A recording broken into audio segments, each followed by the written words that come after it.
Assalamualaikum warahmatullahi wabarakatuh. Selamat datang kembali di channel Narasi Misteri. Bagi warga desa, ronda adalah rutinitas untuk menjaga keamanan lingkungan.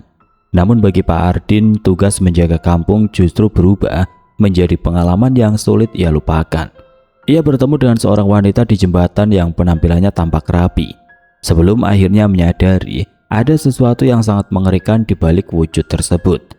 Apa sebenarnya yang ia lihat dan mungkinkah sosok itu masih menunggu di sana?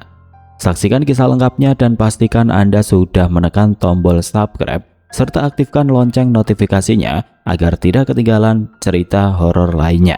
Dan seperti apa untuk kisahnya? Langsung saja kita masuk ke ceritanya.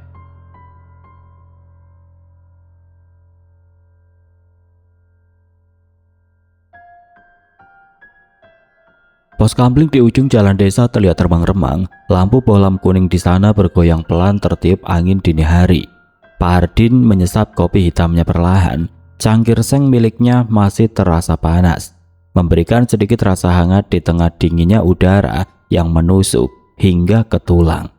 Di depannya ada 4 orang lainnya yang sedang duduk melingkar di atas bangku bambu yang sudah mulai keropos. Ada Pak Yanto, Mas Darmo, Iwan, dan Pak RT yang duduk di sisi paling ujung. "Dingin sekali hari ini," ujar Pak Yanto sambil merapatkan jaket parasutnya. Dia menggosokkan kedua telapak tangannya untuk mencari kehangatan. Pak Ardin mengangguk pelan. "Memang, kalau sudah jam 3 lewat begini, udara di desa kita jadi lebih dingin dari biasanya. Apalagi sekarang sudah masuk bulan yang sering turun hujan." Di pojok pos ada Mas Darmo yang sedang memeriksa senter besar miliknya. Dia memutar-mutar badan senter itu, memastikan baterainya masih kuat. Cahaya senter itu sesekali menyorot ke jalanan yang kosong di depan pos. Tidak ada kendaraan yang lewat sama sekali, hanya suara jangkrik yang bersautan dengan ritme konstan dari arah kebun kosong di seberang jalan. Suara itu terdengar cukup keras karena tidak ada suara lain yang mengganggu kesunyian di sini. Sudah beberapa minggu ini kampung sedang tidak tenang. Laporan kehilangan barang milik warga terus berdatangan, mulai dari tabung gas yang hilang dari dapur sampai sepeda yang lenyap dari halaman rumah. Hal itu membuat warga sepakat untuk kembali mengaktifkan ronda rutin secara bergilir. Pak Ardin sebagai salah satu warga yang dituahkan di sini merasa punya tanggung jawab besar untuk menjaga keamanan lingkungan agar warga bisa tidur dengan nyenyak. "Bagaimana hasil patroli jam 2 tadi?" tanya Pak RT yang baru saja meletakkan korek api di atas meja kayu. Pak Ardin menjawab sambil menunjuk ke arah pos sebelah barat. "Aman Pak RT, tidak ada yang mencurigakan. Pintu rumah warga semua terkunci rapat. Tadi sempat bertemu warga yang mau berangkat ke pasar, tapi itu saja." "Syukurlah kalau begitu. Saya benar-benar khawatir kalau sampai ada orang asing masuk lagi ke kampung kita," tambah Mas Darmo.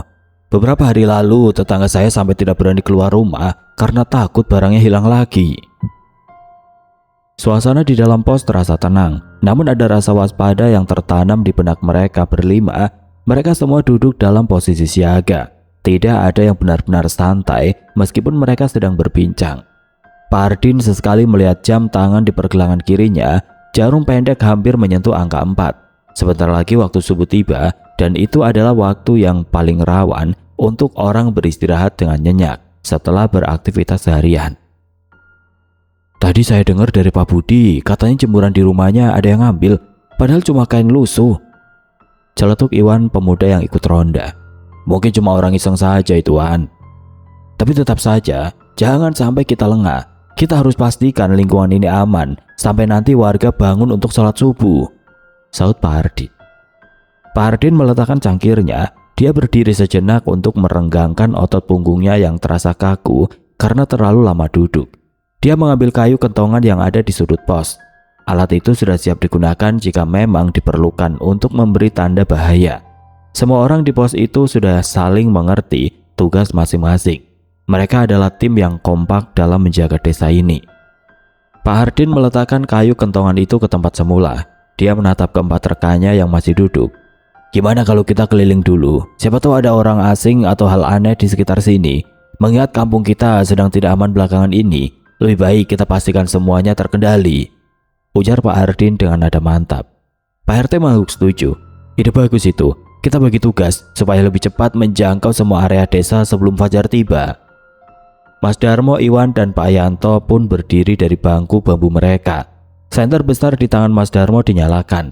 Cahayanya membelah udara yang terasa menusuk kulit. Mereka mulai melangkah keluar dari pos dengan tertib.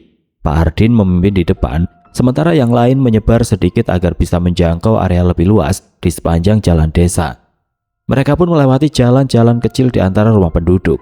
Langkah kaki mereka terdengar beradu dengan permukaan aspal desa yang dingin. Suasana sangat sunyi. Hanya suara gesekan sandal dan hembusan angin yang terdengar. Sesekali mereka menyorotkan lampu senter ke arah pagar rumah warga, memastikan semua pintu pagar tertutup rapat dan tidak ada benda yang terlihat mencurigakan di halaman depan. "Di sini aman, Pak," bisik Iwan saat melewati rumah Pak Budi. "Bagus, cek bagian samping juga, takutnya ada celah yang lupa dikunci atau ada orang tidak dikenal yang bersembunyi." Mereka terus berjalan melewati celah antara rumah penduduk. Beberapa halaman rumah yang tampak gelap diperiksa dengan teliti. Mereka tidak bersuara keras, hanya berkomunikasi dengan isyarat atau bisikan rendah agar tidak mengganggu warga yang masih tidur. Kerja sama mereka terlihat kompak. Setiap ada sudut yang terlihat meragukan, salah satu dari mereka segera menghampiri untuk memastikan tidak ada aktivitas mencurigakan. Mereka berjalan dengan ritme yang teratur, menjaga jarak satu sama lain agar tetap bisa saling melihat jika terjadi sesuatu. "Lihat, di sana, apa itu?" tanya Pak Yanto tiba-tiba sambil menunjuk ke arah semak-semak di dekat rumah warga paling ujung. Pak Ardin segera mengarahkan sinar senternya ke titik yang ditunjuk. Ternyata hanya kucing liar yang sedang melintas. Mereka menghela nafas lega. "Hanya kucing," kata Mas Darmo. Mereka terus melanjutkan perjalanan melewati area perumahan yang berbatasan dengan area kebun milik warga. Pak Ardin sesekali berhenti untuk mendengarkan suara di sekitar. Tidak ada suara aneh, hanya desau angin yang melewati dedaunan pohon mangga. Mereka semakin jauh berjalan, menyisir setiap sudut jalanan desa yang tenang. Tidak ada orang asing yang mereka temui. Semuanya tampak terkendali. "Sepertinya memang tidak ada tanda-tanda orang luar malam ini," kata Pak RT setelah mereka sampai di pertigaan jalan. Pak Ardin mengangguk. "Iya, Pak, sejauh ini aman. Tapi jangan sampai kita lengah. Masih ada sisa area di dekat jembatan kecil sana yang belum kita lihat." Mereka pun berjalan kembali menuju area jembatan. Menyusuri jalur yang sudah menjadi rute rutin mereka, fokus utama mereka adalah memastikan tidak ada tindakan kejahatan. Mereka tidak mempedulikan rasa lelah. Yang ada di pikiran mereka hanyalah tanggung jawab untuk menjaga keamanan warga agar bisa tidur tenang sampai pagi menjelang. Mereka melangkah dengan pasti, menyusuri jalanan yang kini mulai terasa semakin sepi seiring berjalannya waktu. Setelah memastikan tidak ada orang asing di sekitar jembatan kecil itu, rombongan ronda tersebut akhirnya berbalik arah kembali menuju pertigaan jalan utama desa. Pak RT menyorotkan senter ke pergelangan tangannya, memeriksa jam arloji di sana. "Sudah jam 3.45, sepertinya patroli malam ini cukup sampai di sini. Semua area sudah kita sisir dan aman," ujar Pak RT dengan nada tegas. Mas Darmo dan yang lainnya mengangguk setuju. "Iya, Pak. Kampung sudah kondusif, waktunya istirahat sebelum waktu subuh tiba," jawab Mas Darmo sambil mematikan senternya. Mereka pun berpisah di pertigaan jalan, melangkah menuju rumah masing-masing yang berada di arah berlawanan. Kini Pak Ardin harus melanjutkan perjalanan seorang diri.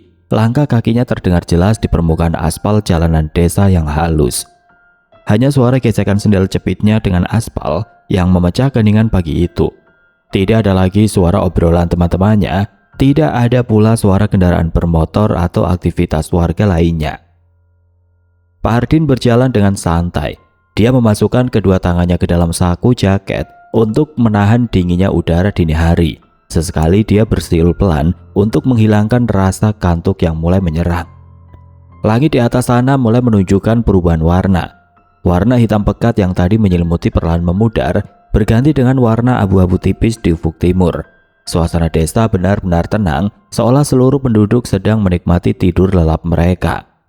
Di sisi kiri dan kanan jalan, pohon-pohon mangga dan bambu terlihat diam tidak bergerak. Hanya pucuk dedaunan yang bergoyang sedikit tertiup angin. Pak Ardin terus melangkah tanpa rasa curiga sedikit pun. Dia merasa tenang karena patroli tadi berjalan lancar dan tidak menemukan hal yang aneh. Pikirannya saat ini hanya tertuju pada rumah, kasur empuk, dan secangkir teh panas yang biasanya dia buat setelah bertugas ronda. Jalanan yang dilalui semakin lama terasa semakin sepi. Pak Hardin melewati rumah-rumah warga satu persatu.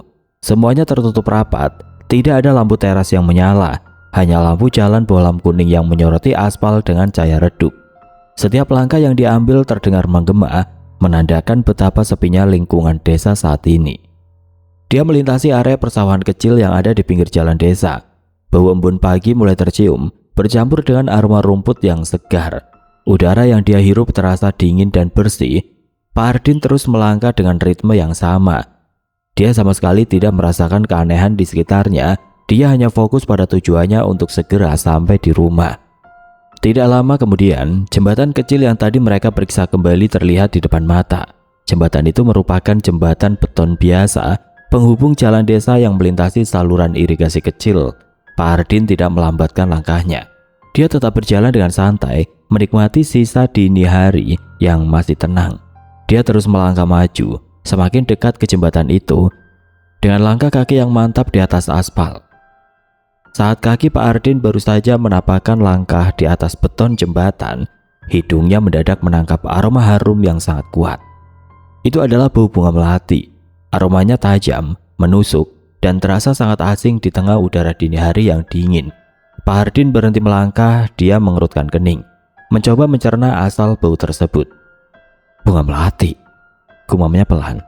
Dia menoleh ke kanan dan ke kiri, tidak ada satupun pohon melati di sekitar jembatan.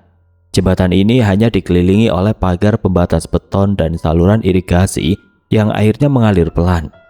Di desa ini tidak ada penjual bunga yang beroperasi pada jam 3.45 pagi. Setelah itu tidak ada warga yang menanam bunga melati di dekat jembatan tersebut. Bau itu bukan bau samar, melainkan bau yang sangat pekat, seolah ada sekuntum bunga melati yang baru saja dipetik tepat di bawah hidungnya. Logika Pak Hardin mulai bekerja. Apakah ada tetangga yang sedang mengadakan acara hajatan dan membawa bunga? Tidak mungkin. Acara hajatan biasanya dilakukan siang hari dan tidak mungkin ada yang membawa bunga melati sebanyak itu di jam sedini ini, tanpa ada alasan yang jelas. Rasa curiga mulai muncul. Sebagian orang yang baru saja selesai ronda, insting waspadanya masih aktif. Dia kembali menoleh ke sekeliling, memastikan apakah ada orang lain selain dirinya. Saat matanya menyapu pandangan ke arah ujung jembatan, jantung Pak Hardin sedikit berdegup lebih kencang. Di sana berdiri seorang wanita. Sosok itu diam mematung, menghadap ke arah aliran air yang di bawah jembatan. Pakaiannya terlihat rapi seperti wanita yang baru saja pulang dari acara formal, mengenakan baju terusan panjang. Pak Hardin mencoba bersikap tenang. Sebagai warga desa yang sopan, dia tidak ingin berburuk sangka. Mungkin wanita itu sedang menunggu jemputan atau sedang kebingungan. "Neng," sapa Pak Hardin dengan suara lantang namun tetap sopan. "Jam segini kau berdiri di jembatan. Sedang apa di sini?" Wanita itu tidak langsung menoleh. Dia masih mematung menatap ke arah bawah. Pak Hardin melangkah mendekat, mencoba memastikan kondisi wanita tersebut. Semakin dekat dia berjalan, aroma melati itu semakin terasa kuat, bahkan hampir membuat nafasnya terasa sesak. Pak Hardin berdiri beranjak sekitar 2 meter dari posisi wanita tersebut. "Neng, sudah mau subuh. Kenapa sendirian di sini? Rumahnya di sebelah mana?" tanya Pak Hardin lagi, berjarak sekitar 2 meter dari posisi wanita tersebut. "Neng, sudah mau subuh. Kenapa sendirian di sini? Rumahnya di sebelah mana?" tanya Pak Hardin lagi, kali ini lebih jelas dan tegas. Wanita itu akhirnya bergerak. Dia memutar kepalanya perlahan ke arah Pak Hardin. Pak Hardin terdiam sejenak. Ia memperhatikan wajah wanita itu di bawah cahaya lampu jalan yang remang. Wajahnya sangat pucat, putih bersih tanpa ada ronah merah sedikit pun, seolah tidak ada aliran darah di balik kulit wajah tersebut. Pak Hardin menunggu jawaban, namun wanita itu hanya berdiri diam, menatap Pak Hardin dengan mimik wajah yang tidak berubah sama sekali. Pak Hardin masih berdiri di posisinya, mencoba menjaga jarak agar tidak terkesan mengintimidasi. Dia menunggu wanita itu menjawab, namun wanita tersebut tidak memberikan respon apapun. Hanya diam. Suasana di atas jembatan terasa sangat senyap. Suara jangkrik yang tadinya bersautan seolah mendadak berhenti, meninggalkan kesunyian yang mencekam. "Neng, maaf mengganggu ya. ucap Pak Hardin dengan nada bicara yang lebih santai, berusaha bersikap ramah layaknya warga yang menegur orang asing. Saya tanya sekali lagi, sedang menunggu jemputan atau ada keperluan apa di sini? Kalau memang tidak ada, lebih baik segera pulang. Sudah mau subuh. Tidak baik wanita sendirian di jalanan jam segini. Wanita itu akhirnya bergerak sedikit. Dia menoleh ke arah Pak Hardin, gerakannya terlihat sangat pelan, seolah setiap bagian tubuhnya bergerak secara terpisah satu sama lain. Pak Hardin memperhatikan wajah wanita itu di bawah sorotan lampu jalan yang remang-remang. Kulit wajahnya wanita itu benar-benar pucat. Warnanya mirip seperti kertas putih yang sudah lama tidak terkena cahaya matahari. Tidak ada rona merah atau tanda-tanda aliran darah yang tampak di balik kulit. Bibirnya pun tampak pucat, nyaris senada dengan warna kulit wajahnya. Wanita itu perlahan menyunggingkan senyum. Senyumnya sangat tipis, tidak lebar, namun membuat Pak Hardin merasakan sensasi dingin menjalar di tengkuknya. Pak Hardin memperhatikan pakaian yang dikenakan wanita itu. Dia memakai gaun panjang yang terlihat sangat bersih. Tidak ada noda tanah, debu atau percikan air sedikit pun di bagian bawah gaunnya. Padahal area di sekitar jembatan ini sering becek jika turun hujan. Pakaiannya tampak sangat rapi dan putih bersih, jauh dari kesan wanita yang sedang berada di luar rumah pada jam dini hari. Neng, rumahnya di sebelah mana? Kalau perlu bantuan, katakan saja. Lanjut Pak Hardin, kali ini suaranya sedikit lebih rendah karena rasa curiga yang mulai muncul di benak. Wanita itu tetap tidak mengeluarkan suara sedikit pun. Dia hanya berdiri mematung di bibir jembatan. Bau melati yang tadi tercium semakin kuat sampai-sampai Pak Hardin merasa hidungnya mulai perih. Bau itu bukan berasal dari parfum atau bunga segar, melainkan aroma yang terlalu pekat dan menusuk. Pak Hardin mulai menyadari bahwa ada sesuatu yang tidak wajar dengan keberadaan wanita ini.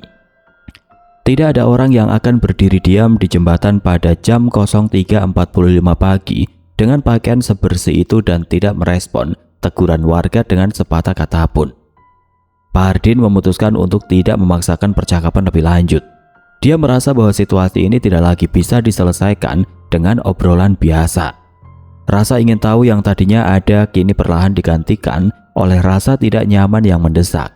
Pak Hardin melangkah mundur satu langkah, tetap menjaga agar wanita itu berada dalam jangkauan pandangannya sebelum dia memutuskan untuk melangkah pergi meninggalkan jembatan tersebut. Pak Hardin terus melangkah menjauh, mencoba untuk tidak berlari agar tidak terlihat mencurigakan. Namun jantungnya berdegup semakin kencang. Firasatnya mengatakan ada sesuatu yang salah dengan wanita itu. Pikirannya dipenuhi pertanyaan mengapa wanita itu diam saja saat diajak bicara dan mengapa bau melati itu begitu menyengat hingga membuat dadanya terasa sesak. Rasa penasaran akhirnya mengalahkan rasa takutnya.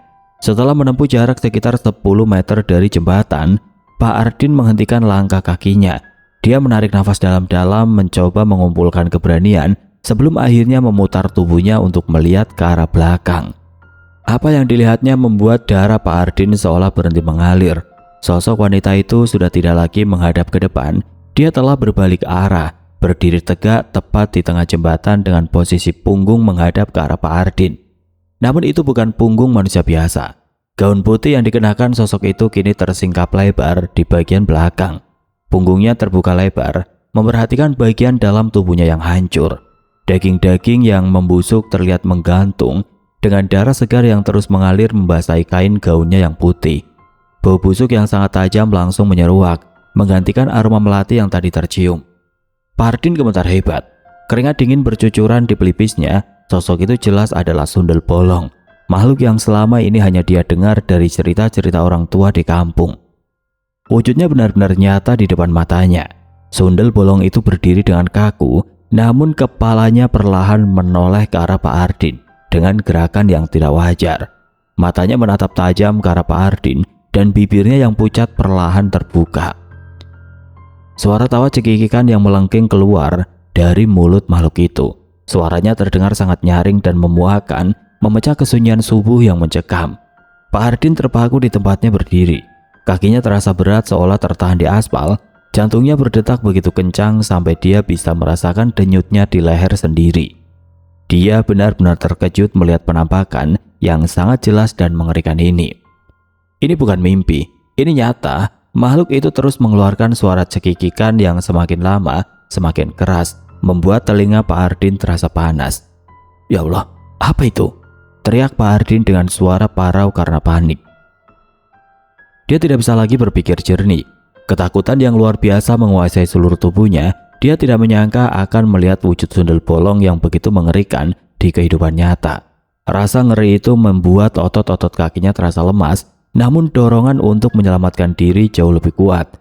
Dia masih berdiri di sana, menatap nanar ke arah sosok yang punggungnya berlubang dan mengeluarkan aroma busuk itu.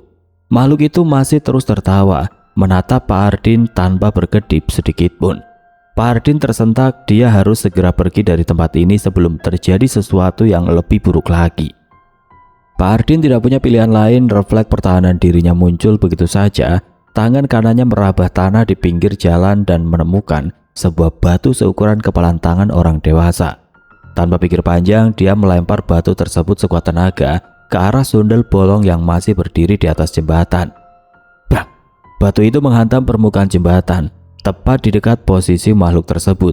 Sundel bolong itu tidak menghindar atau meringis kesakitan. Dengan gerakan yang sangat cepat, tubuhnya melompat naik ke atas dahan pohon kayu besar yang tumbuh di pinggir jembatan.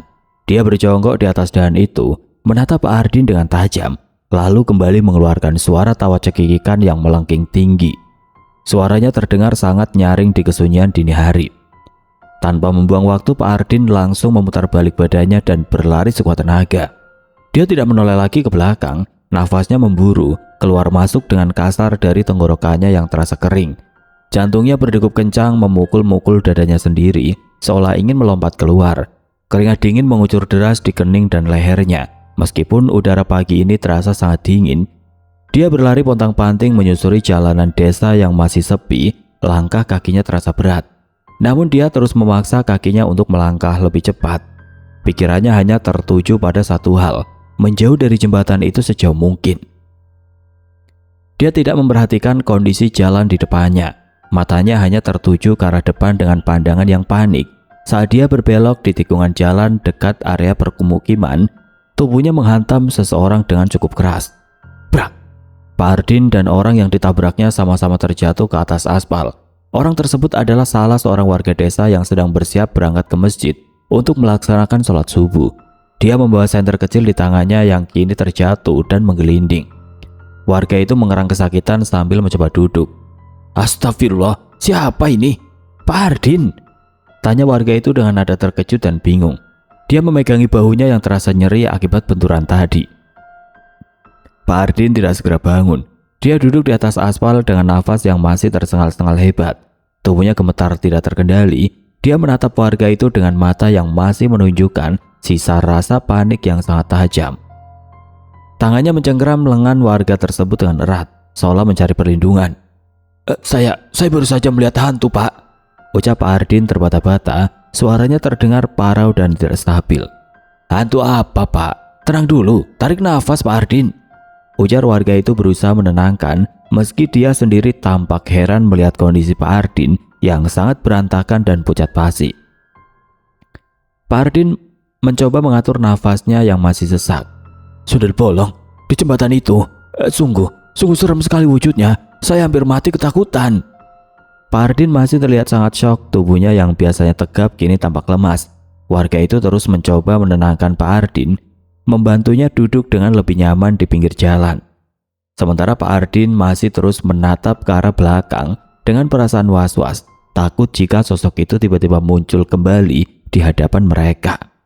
Setelah dibantu oleh warga tersebut untuk menenangkan diri, Pak Ardin akhirnya memutuskan untuk langsung pulang ke rumahnya. Dia merasa sangat lelah baik secara fisik maupun mental setelah kejadian di jembatan tadi. Sesampainya di rumah, dia berusaha untuk beraktivitas seperti biasa agar tidak membuat keluarganya khawatir. Dia menunaikan sholat subuh dengan khusyuk, lalu memutuskan untuk beristirahat sebentar karena tubuhnya terasa sangat tidak enak. Namun ketika Pak Ardin terbangun sekitar pukul 10 pagi, dia mendapati tubuhnya dalam kondisi yang aneh. Saat dia mencoba untuk bangkit dari tempat tidur, otot-ototnya sama sekali tidak merespon. Dia mencoba menggerakkan tangan, kaki hingga leher, namun semuanya terasa kaku seperti terkunci. Pak Ardin panik. Dia berusaha memanggil istrinya dengan suara yang tertahan di tenggorokan, namun akhirnya istrinya mendengar dan segera datang ke kamar. Melihat kondisi Pak Ardin yang tidak bisa bergerak, keluarga segera memanggil Pak Salim, seorang tokoh yang biasa dimintai pertolongan untuk masalah-masalah kesehatan atau gangguan yang tidak biasa di kampung. Pak Salim datang tidak lama kemudian dan langsung memeriksa kondisi Pak Ardin. Setelah memperhatikan dengan seksama, Pak Salim memberikan penjelasan yang masuk akal bagi keluarga. Pak Ardin mengalami apa yang kita sebut sebagai keteguran. Ini sering terjadi saat seseorang berinteraksi dengan sosok yang tidak kasat mata, lalu bereaksi secara agresif atau panik berlebihan. Tindakan Pak Ardin yang melempar batu ke arah sosok sundel bolong di jembatan tadi dianggap sebagai bentuk perlawanan. Ketika Pak Ardin lari dalam kondisi ketakutan hebat, energi Pak Ardin justru terkuras dan membuat saraf tubuh menjadi kaku karena shock yang mendalam. Pak Salim kemudian meminta keluarga untuk menyiapkan air putih yang telah didoakan. Dia menjelaskan bahwa keteguran bukanlah sesuatu yang mistis yang tidak bisa dijelaskan, melainkan dampak dari respon fisik tubuh terhadap tekanan mental yang sangat berat saat menghadapi hal yang tidak wajar. Kuncinya adalah tetap tenang. Kalau kita tidak mengganggu atau tidak menunjukkan rasa takut yang berlebihan, biasanya mereka juga tidak akan berbuat apa-apa. Tindakan melempar batu itu yang memicu reaksi dari makhluk tersebut, tambah Pak Salim. Pak Salim lalu memimpin doa bersama di samping Pak Ardin. Meminta perlindungan dan kesembuhan, Pak Ardin berusaha mengikuti doa tersebut dalam hati, mencoba menenangkan pikirannya yang sejak pagi terus dihantui bayangan sosok sundel bolong di jembatan. Keluarga dengan sabar merawat Pak Ardin sepanjang hari. Mereka terus memberikan minum dan membantunya dengan perlahan. Ajaibnya, menjelang sore hari perlahan-lahan kekakuan di otot tubuh Pak Ardin mulai berkurang. Dia mulai bisa menggerakkan jemari tangannya, lalu kakinya, hingga akhirnya pada saat azan maghrib berkumandang, Pak Ardin sudah bisa duduk dan menggerakkan tubuhnya dengan normal kembali.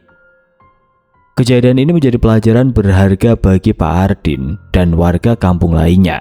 Pak Ardin menyadari bahwa dalam situasi apapun, terutama saat berada di tempat sepi pada waktu dini hari, menjaga ketenangan diri adalah hal yang paling utama. Tidak perlu bertindak agresif atau memancing reaksi yang tidak perlu jika bertemu dengan sesuatu yang ganjil. Cukup tetap tenang, berdoa, dan melanjutkan langkah tanpa perlu menoleh kembali. Kini Pak Ardin sudah pulih sepenuhnya dan aktivitas ronda di kampung tetap berjalan seperti biasa, namun dengan kewaspadaan yang lebih terukur dan pikiran yang jauh lebih tenang. Itulah kisah Pak Ardin. Semoga pesan dari kejadian ini membuat kita lebih bijak dalam menjaga ketenangan serta tetap waspada dimanapun kita berada.